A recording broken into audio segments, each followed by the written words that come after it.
So, both of these, the air purifier and this Essick Air brand, same thing as an air care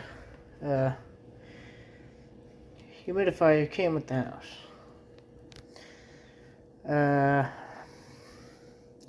I believe this one's kind of old, because it's new enough to have the digital control and I think it's a 9-speed fan.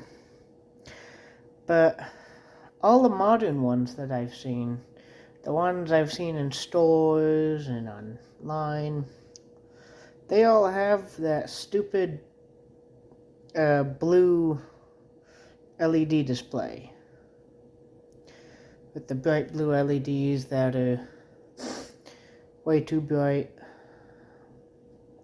and the displays are white like this one when they're off. So I was thinking this one had a blue LED display, but I got lucky.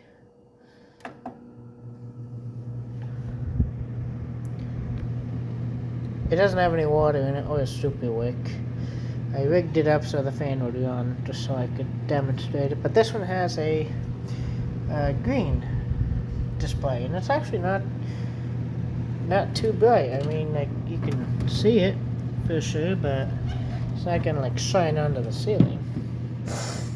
But yeah, it's got a nice 9-speed fan. It's a bit buzzy on some speeds, but if you just don't put it on those speeds, it'll be fine, because it's been used quite a bit.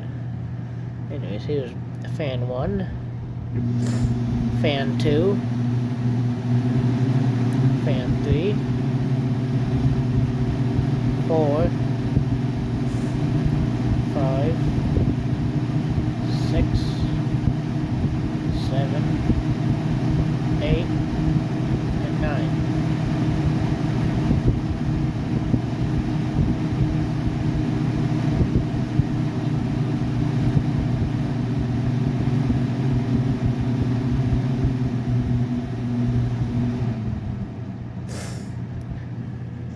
And it stops buzzing.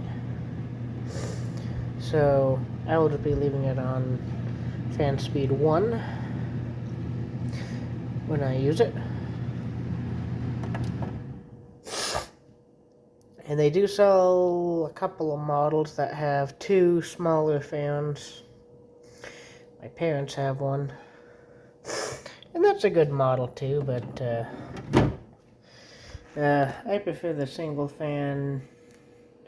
This one actually has a sealed motor. A lot of the new ones don't. So what's going to happen is your humidity is going to get into your motor and it's going to cook it. But this one has a sealed motor, so it'll probably last a while. Anyway, see you guys in the next one. Just thought I'd film this video to break up the monotony of moving into a house. This project house, which is still a project house. Anyways, I'll see you guys in the next one.